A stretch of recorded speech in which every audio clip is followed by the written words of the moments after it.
Good morning and happy hump day, everybody. That's right, it's hump day. Before we begin, let's get to my low, my high, my act of kindness. Let's see. What is my low? Well,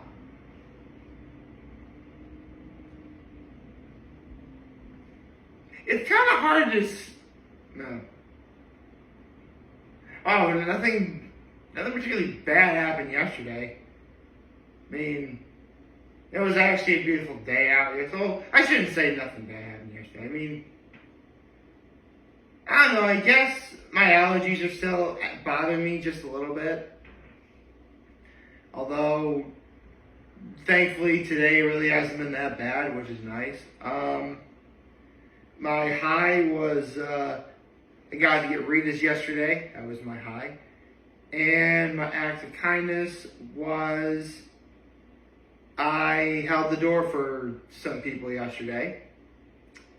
Enough about that. Let's get to America's Got Talent. Let me get my notes out here. Let me talk about what happened. First of all, I really couldn't talk about last night's episode of America's Got Talent without first talking about the one of the early releases, specifically the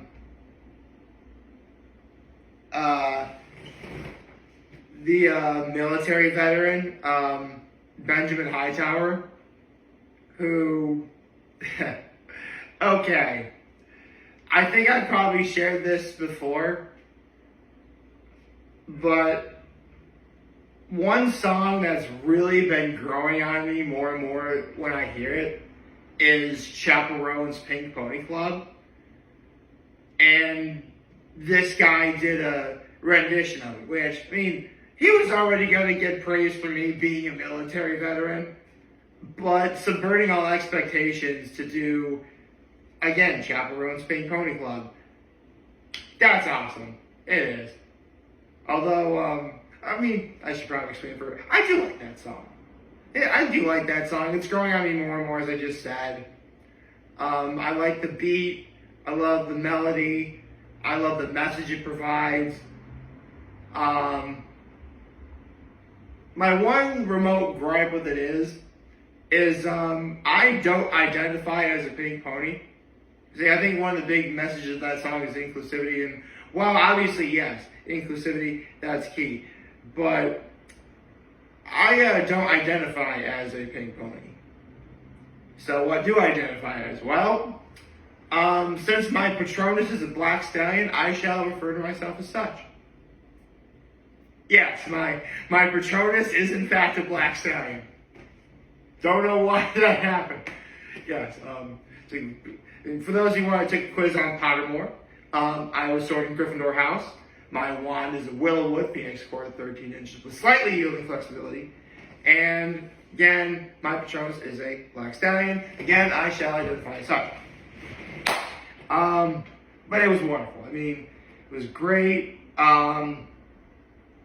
Definitely a great act to get us entertained before the actual episode. I mean, I saw it when it actually aired, of course, but you know.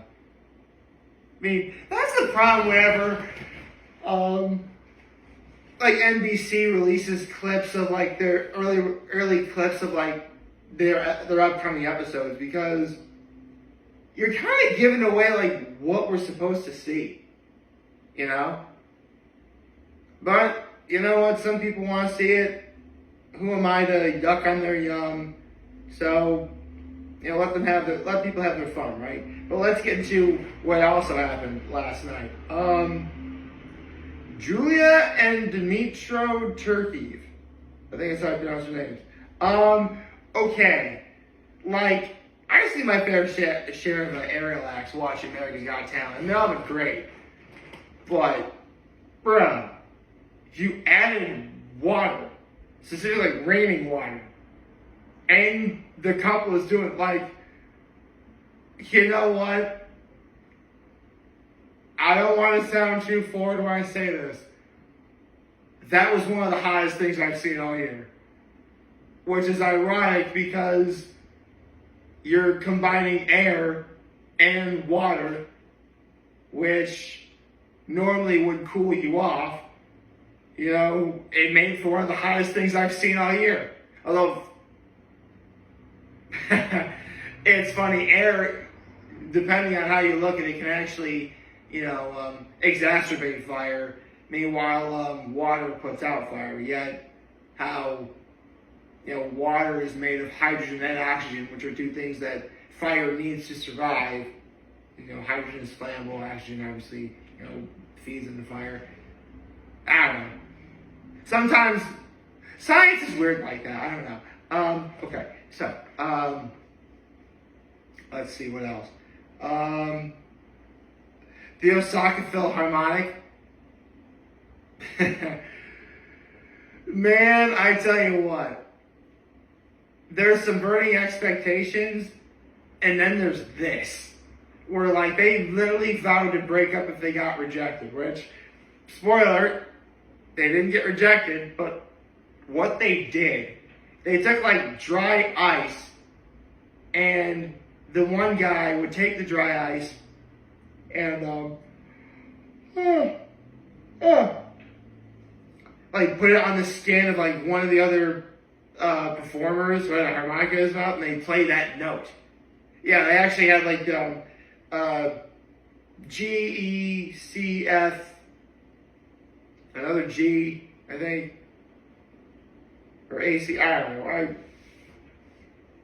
It's been a while since I looked at my music scales, so I'm sorry.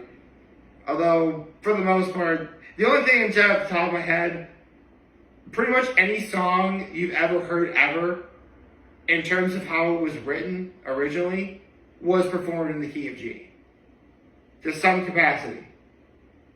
And, people worked their way around it. Okay, so let's get to, here's another really great act. Charity Lockhart, my God. Like, doing Golden Slumbers from the Beatles. I mean, as a Beatles fan myself, first of all, I can't help but smile at any time I ever hear any Beatles song. But that rendition, like, yeah, that woman deserved Mel B's golden buzzer. I'm not even gonna start. That was incredible. Okay, so there was 2 acts though. They were quite literally back to back last night too. Here's what's funny: both of these acts were back to back. Where one act, well, the first act was this one magic act, right? And relative, like, this magic act was really, really good. It was, like, using shadows and chopsticks. Made Howie write his card on a write his name on a card. He, like, dropped and, like, grabbed the card with chopsticks, blindfolded, and he got the card.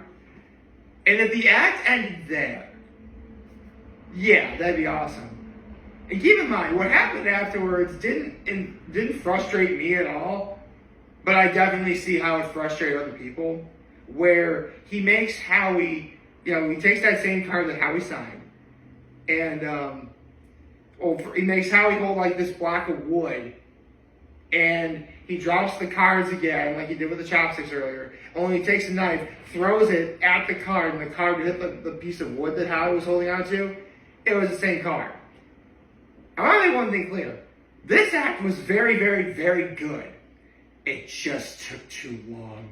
It just, like, if it had ended after the first card with first thing with the chopsticks, yeah, it was just a little bit too long.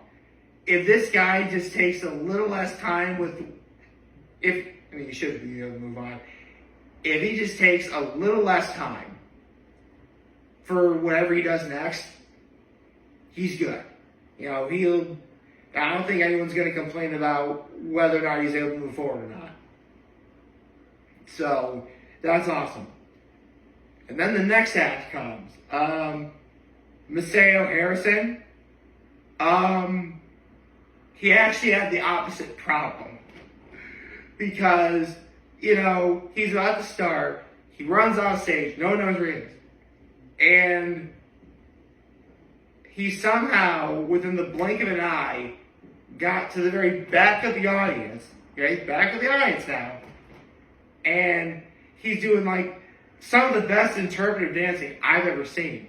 And like he legit, like any dancer or performer will tell you, like one of the greatest things you can do as a performer is utilize all the space you have on whatever stage you're performing on. That's key. Everyone knows that.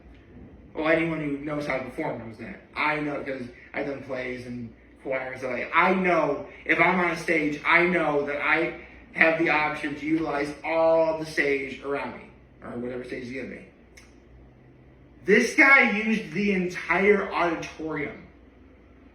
Like, not just the stage. He did the audience, he did all the audience, he did all backstage, he did virtually everything you could do. Howie Mandel even said, no one's ever done that before. And throughout the entire performance, he's interpreted dancing to Miley Cyrus's Wrecking Ball. Great song, by the way. And it gets to that big iconic moment in the song, I came in like a wrecking ball. And he like jumps on stage in the center and he's like dancing for like 15 seconds at most, and the act is over. Yeah, if you couldn't tell, I said opposite problem. That magician I mentioned earlier, his act took too long. With Maceo Harrison, if you blinked at any point during his act, you missed it.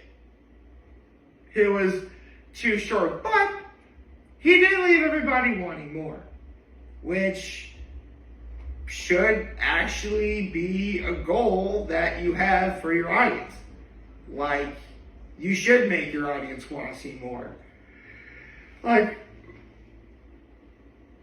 I've always been kind of on and off about how I feel about that statement, because at the end of the day, I really am the kind of person who will definitely, you know, do all he can to satisfy the needs of, you know, anyone.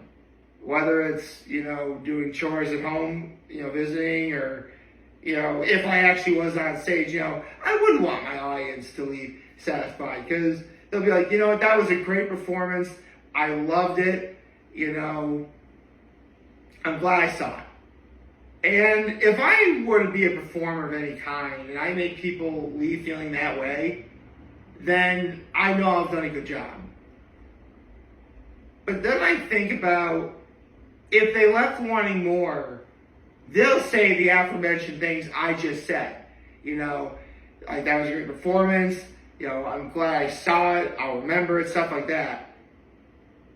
But if I make someone leave wanting more, they'll say all of that, but they'll also add, I can't wait to see it again. I mean, sure, they'll probably say, they're likely to say it again if they were just satisfied. But if I make them leave wanting more, they're more likely to say, I can't wait to see him again. Again, I would say the jury is technically out on that. I mean, if you give your audience a good show, people are going to talk about it. And someone among that crowd is going to want to see more regardless. Let's just hope that what you do is, you know, good, of course. I mean, at the end of the day, you still want to put on a good show. And one more I think I got to give a major shout out to is the Leo High School Choir from Chicago. Yes, the Windy City. I like Chicago.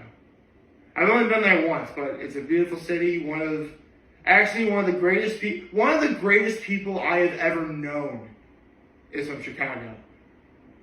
Hopefully they're watching this.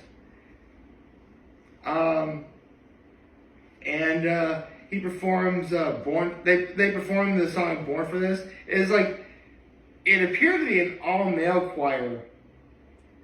from this one, like again, Leo High School, and they were good. I mean, they were. I mean, listen, I'm pretty sure, like, for me, the two best choirs I've ever seen ever perform on America's Got Talent have been the Angel City Chorale and the Detroit Youth Choir. Like, those are the two greatest choirs I've ever seen on America's Got Talent. And these guys were good. They were. But they did get to move on. Of course they did.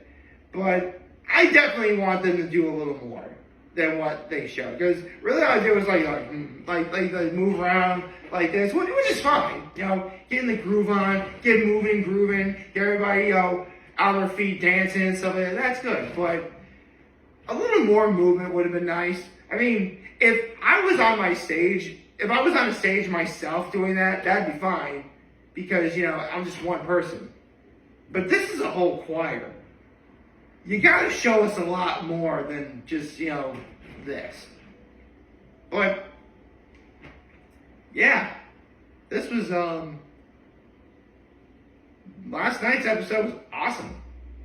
You know, you know what? Much like Maceo Harrison himself, it left me wanting more. And I do want more.